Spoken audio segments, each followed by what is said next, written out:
Good morning, good afternoon, good evening, wherever you are watching this. Welcome back to the Black Film Critic-ish podcast. It's your host with the most, your girl Peace, and we are back with another fantastic movie.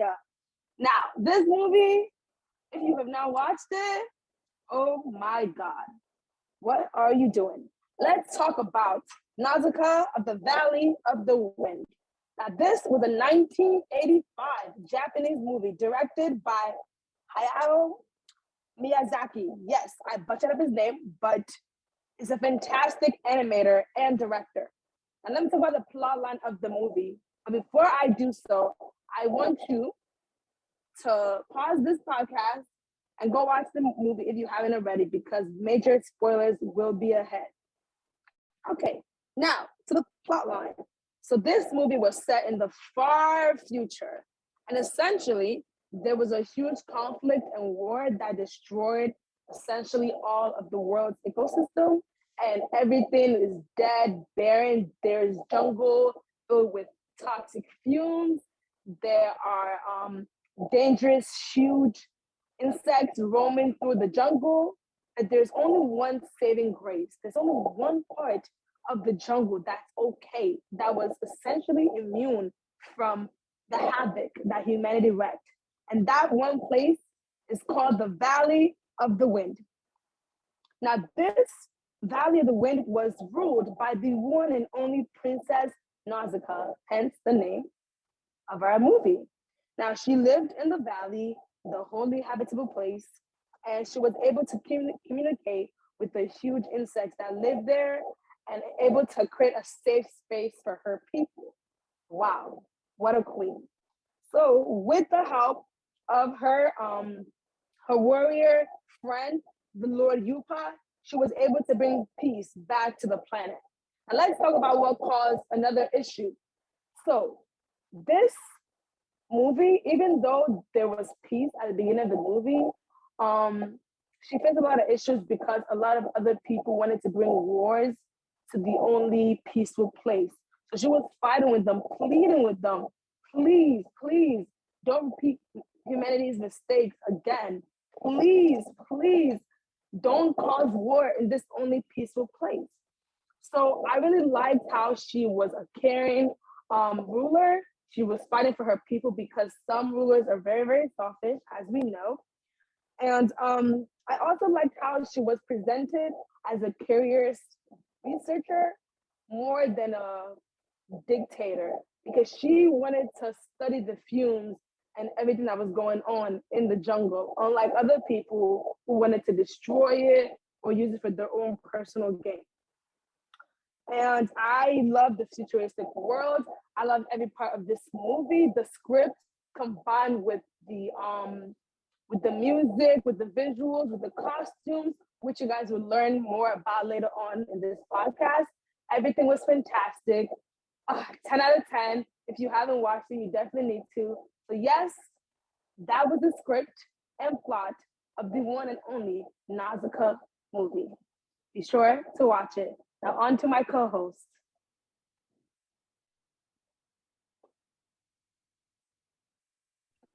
The setting of the movie takes place in Japan. The wardrobe of the movie, women or wearing heads, men also on their heads, but it looked a type of writing in the movie definitely had thick material as clothing.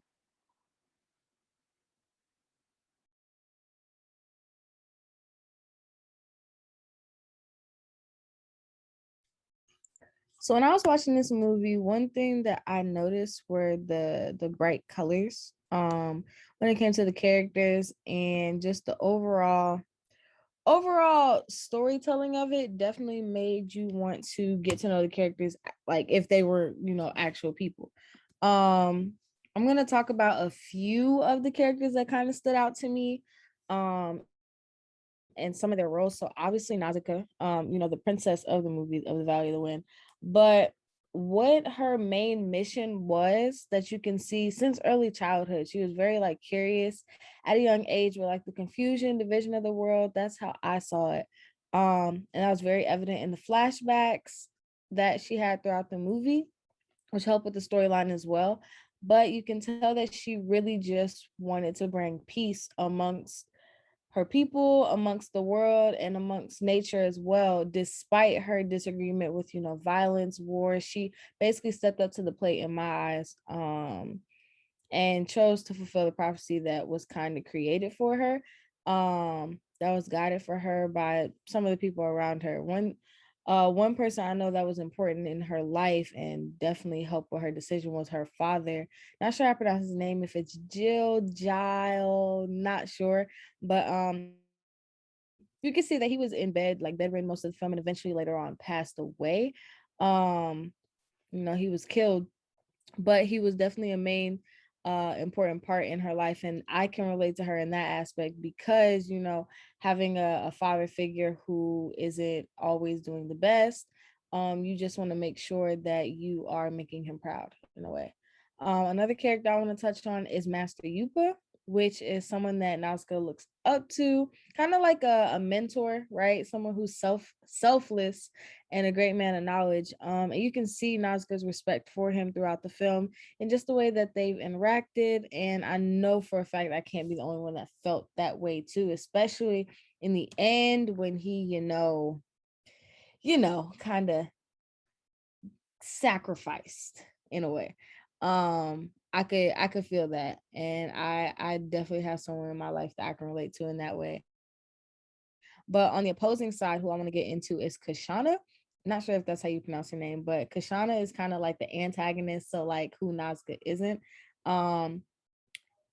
She kind of relates to the emperor of Taramika, Makia. I keep pronouncing that wrong, but she kind of relates to him in the way that they're both like ruthless to their enemies. Obviously, the emperor is a lot more ruthless to anybody who stands in his way, but Kushana is someone who you can see her character development throughout the film, not just with her role as the princess, but you can see it in her role as her being an actual person. You can see how much she truly cares about her soldiers, about her people, but when it comes to anybody that's standing in her way, she could really care less about you.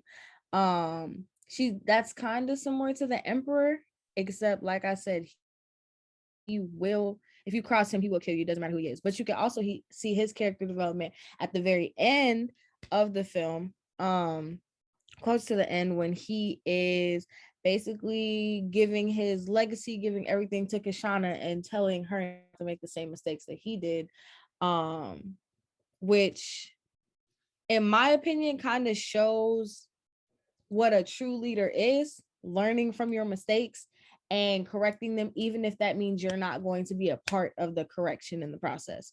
Those are kind of the main characters that stood out to me, even though there were a few more. But you can definitely see, like I said, one thing I will say, character development, every single character throughout the film. The flashbacks also helped as well to understand their life story. But that's really all I have. And I know for a fact Rebecca, she loves this movie, so she's gonna talk a little bit more about her take on everything. So yeah, so first off, I just want to say that I just love Studio Ghibli movies, especially this one, Nausicaä Valley. The one is actually my favorite one, right next to Castle in the Sky. But I just really love these movies because they just take on so many different themes and they're very important. And the way that they portray them is just like so genius. And especially Hayao Miyazaki, who is the director of these films. I really appreciate how like in every film that he does, like he has like a female lead who like it's not really she's not really romanticized either. It's just he does a really well job with portraying strong female leads. But besides that, I'm gonna get into the editing and camera work. So Nausicaä Valley the Wind does a great job with their camera work and editing. The film starts off with a segment of Lord Yupa inspecting a toxic infested home, and then shortly after there's the text explaining the situation of the world. This sets the tone of the film as we are introduced into the severity of the film situation as the world is set into a post-apocalyptic world which has little of humanity. There's a montage of murals shown after where we see different depictions of people, which foreshadows what happens in the film. And the final mural shows Nausicaa with the snake worm-like creature on opposing sides. The same creature is shown on the flag of the country that invades her kingdom, the Tomician flag. When talking about the man in blue, who is it's a prophecy. It's a guide that's supposed to lead the people into a pure land surrounded by fields of gold. When that's first introduced, the camera focuses on Nausicaa, who is dressed in blue at that moment. This is great foreshadowing as by the end of the film, Nausicaa wears a blue dress and is surrounded by gold specks from the elms when she stopped the herd.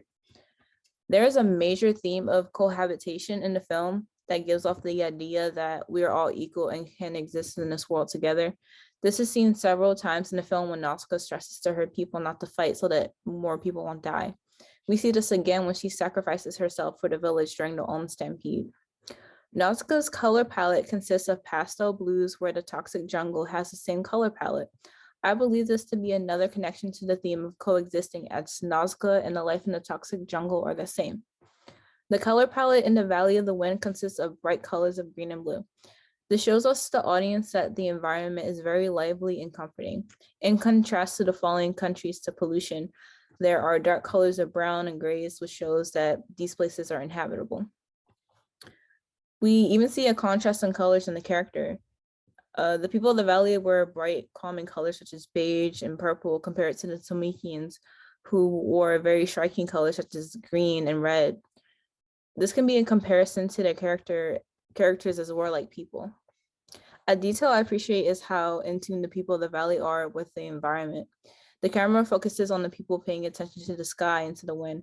For example, when the sky got dark, the people of the valley immediately felt something was wrong, and then it showed the Tomician airship before they attacked the valley. Another example was when the wind in the sky. Another example was when the wind in the valley stopped. Later, the people of the valley found out that an Ulm stampede was on their way to the village. So I just believe that overall, like, Hayao Miyazaki just does a really great job on the camera and editing in all of his films, but especially in Nausicaa Valley of the Wind. In Nausicaa Valley of the Wind, in terms of the music, the composer Joe Hisaishi helped embellish the director's creative ideas musically. So visually, we see the human civilization and the nature are highly distinct within the film. And Hisaishi emphasizes the differences in these two realms by constructing two vivid and contrasting musical styles. So humanity is predominantly associated with typical orchestral music, which is familiar to like regular film scores and cliches. Then we have the music for the toxic jungle is full of electronic tones and minimalist themes that aid in providing a sense of abnormality to the otherworldness. So one will automatically associate an orchestral instrument with a human performer, but without an in-depth knowledge of computing, a synthetic tone is more ambiguous. So these ideas are clearly noted throughout the film, and specifically as the protagonist is exploring the cave within the toxic jungle. And speaking of the protagonist, there's a third element to the music that is created. So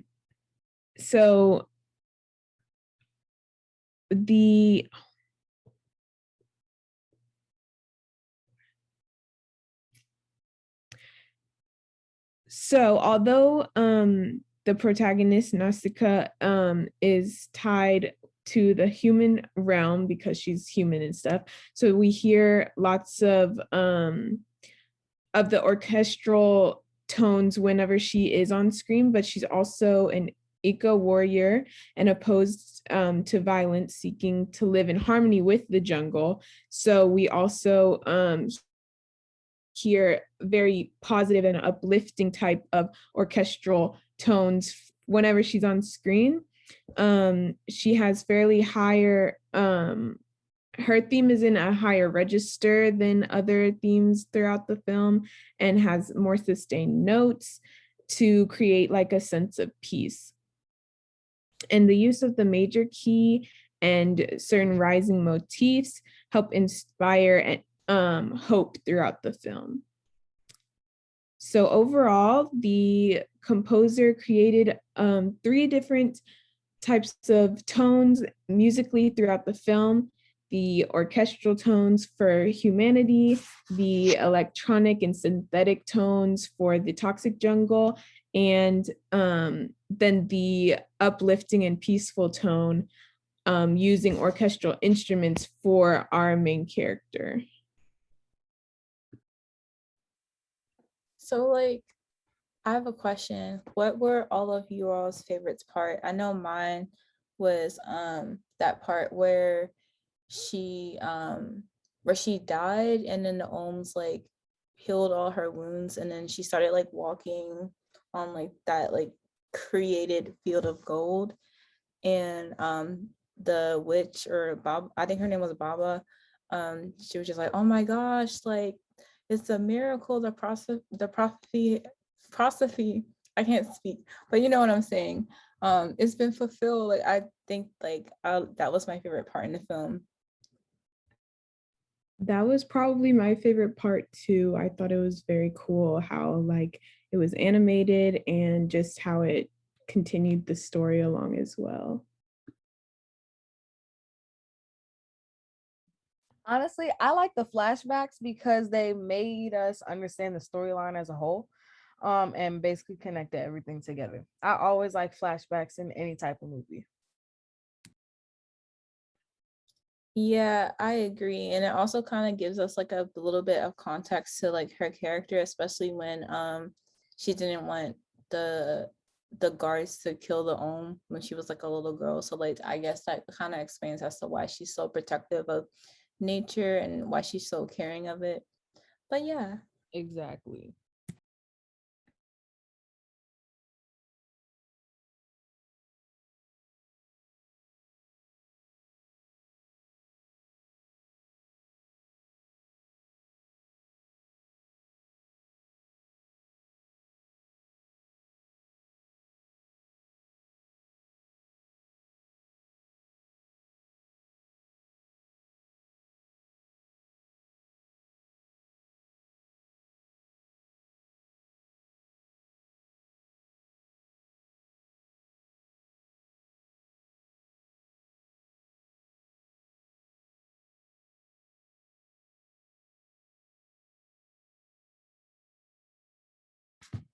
So that's the end of our podcast. I hope you all enjoyed this discussion of Nausicaä and inspires you to watch the movie if you haven't done so, and watch all of the other Studio Ghibli movies, especially Castle in the Sky is a really good one. Howl's Moving Castle is also a really good one. And there's still so many other Studio Ghibli movies out there. So I hope this inspires you to watch more.